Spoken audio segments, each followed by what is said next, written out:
The next speaker is Her Excellency Dr. Bianca. Dr. Bianca, since January 2019, is Managing Director of Netherlands Water Partnership, NGOs. And Dr. Bianca is an experienced communication, natural collaboration with experience working in many cultures. She has a passion of making differences of the expertise, contributing to high value outcomes across sustainability. Dr. Bianca worked at Arcadis, is a very famous consultant, where she was global lead for Arcadis. Dr. Bianca contributed encompass a wide range of activities, including in Arcadis. In her role in global sustainability leadership team, she was an active contributor to the Arcadis and to the advisory board of Arguea Corridor Cost Benefit. I'm sorry for not saying all the biodata, and please, Dr. Bianca, proceed with your presentation.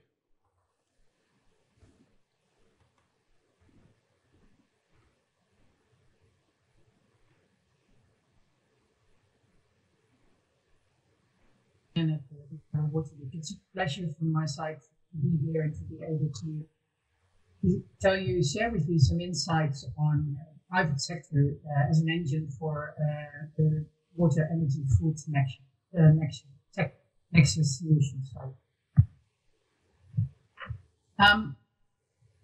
So it's a long time that we in the Netherlands thought we would always have water actually in abundance in our country. In the Netherlands, we have big rivers, which are bringing water into our land. And if the water level is low for a while, rain will compensate it within days or within weeks. The grounds of the Netherlands will be fertile forever and will be wet forever. That's actually what we thought. But lately, with climate change happening, we are being confronted with a new phenomenon in the Netherlands, which we call drought.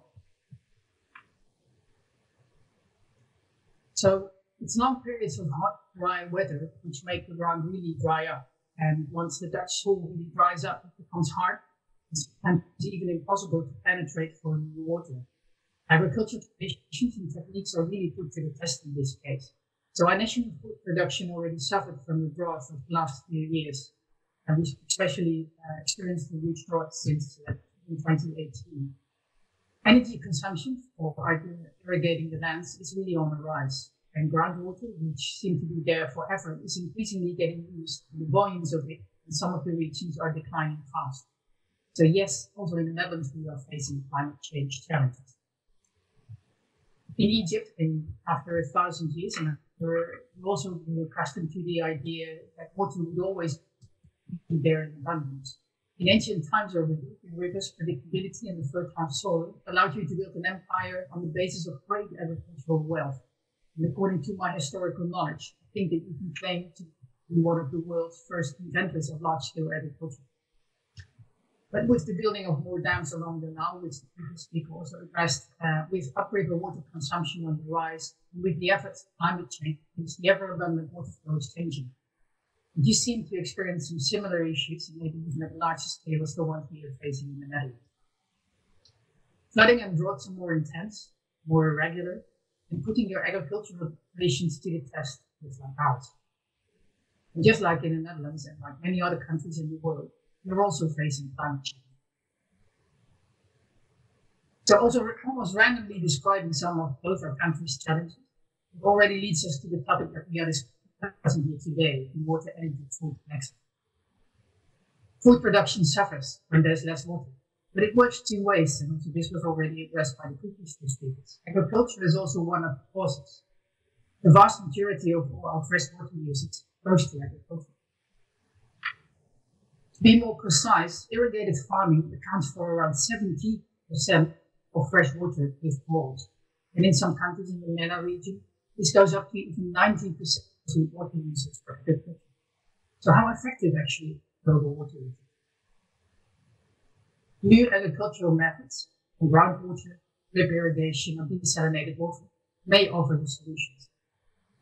But we need energy to make those happen. Lots of it. And the more fuel we burn, so for the pumps and the desalination installations, the bigger the climate effects are. Alternative energy routes may be crucial. The River Nile is known for its dams and its hydroelectrical plant. But also here, too, effects and causes of challenges are closely related. When there's less water, there's less energy. There's another number which got me thinking in preparing this presentation. In 2050, according to UN data, we expect that we have to produce around 50% more food to feed the greater population. I think that we all see the huge challenge arising here. Because where do we get the water from it? If we continue our food production in the current way, where do we get the energy from? If we need so much more of it to compensate for our new ways of farming.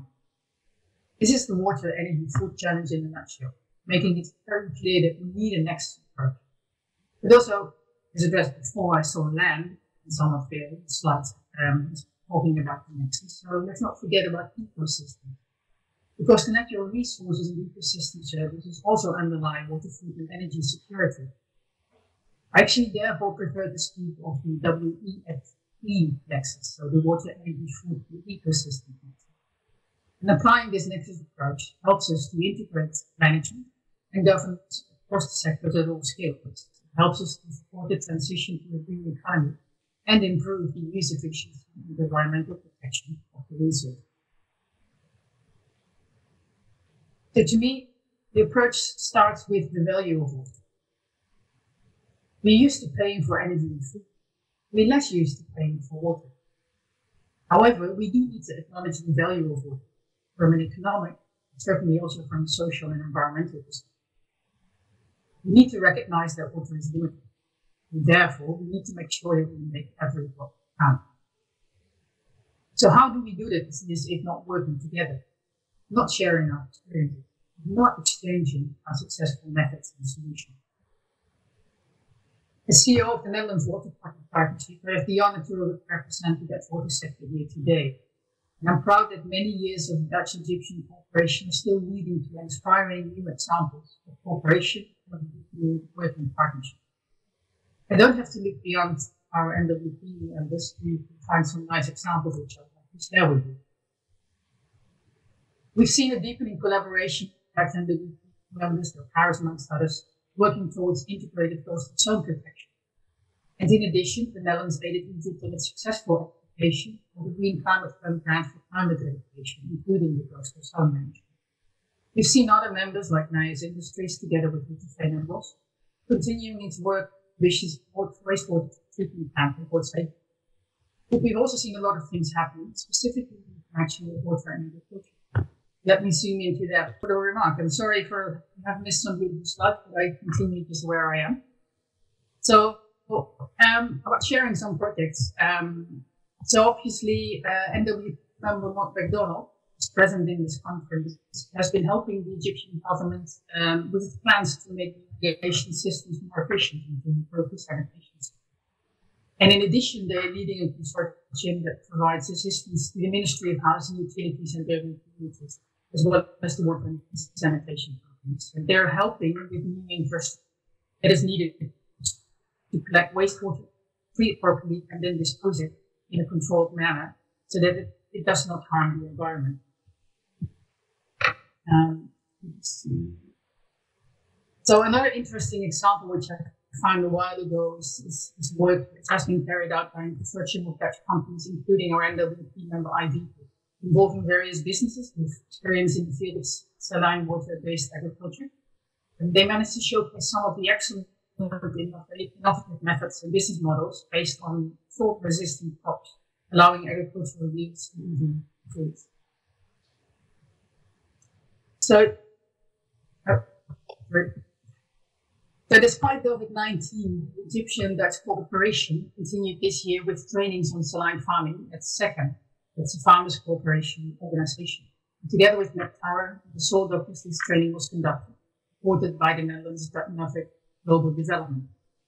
In addition to the SECAM, it was also presented in the research report that NWP member Acacia Water has published this year.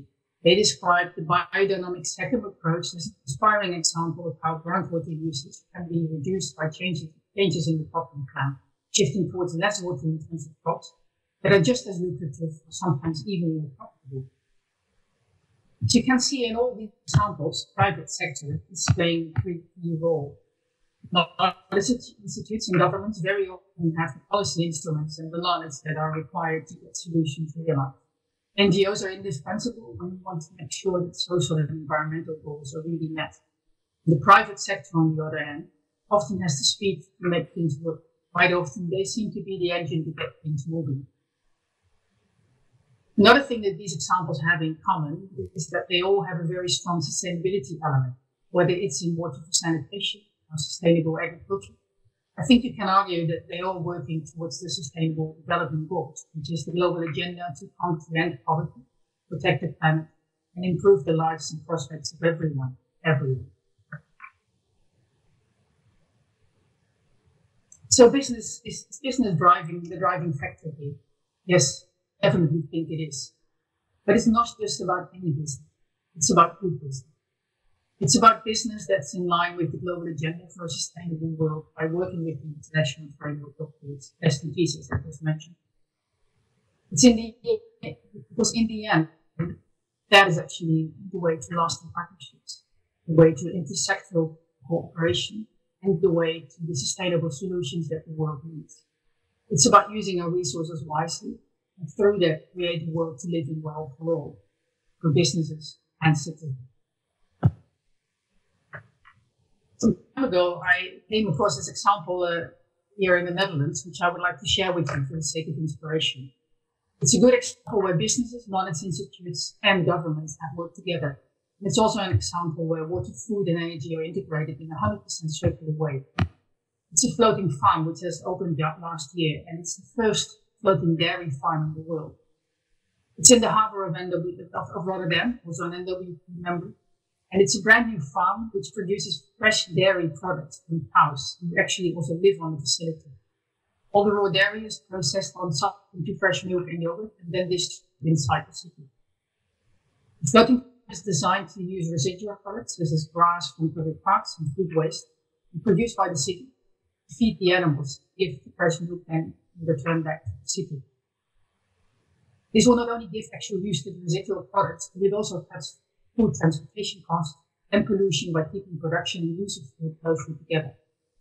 The manure from the cows will also provide the city with fertilizer for their public spaces. And all of its power is actually sourced from solar energy panels, and the rainwater is collected to construct the food. It wasn't an easy process getting there. It required technology developed by some of our high-end knowledge institutes. It required cooperation of the city authorities. But in the end, it was the entrepreneurial spirit of the farmers involved that really made it happen. So do we need the private sector as an engine for sustainable solutions? I definitely think. And to me, this example, as well as many examples shown before, show how on different scales and levels, governments, knowledge institutes, and the private sector can realize the change we need. None of them can do it by themselves, but all of them need to be involved. During this week, in sessions with IIT, McDonald, Wageningen University, we saw some great examples of knowledge institutes and the private sector working together on improving efficiency for agriculture and then contributing to the water, energy, food, and ecosystem nexus. And I would like to bringing such parties together is also the core business of my organization. And looking at the NWP members, we bring together government, NGOs, knowledge institutes, and last but not least, the private sector. Now,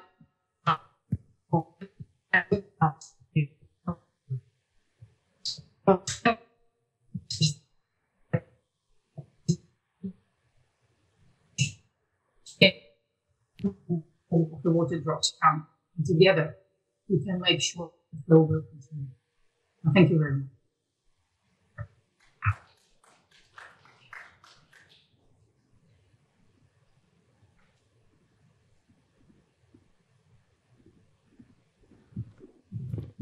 Thank you very much, Dr. Bianca.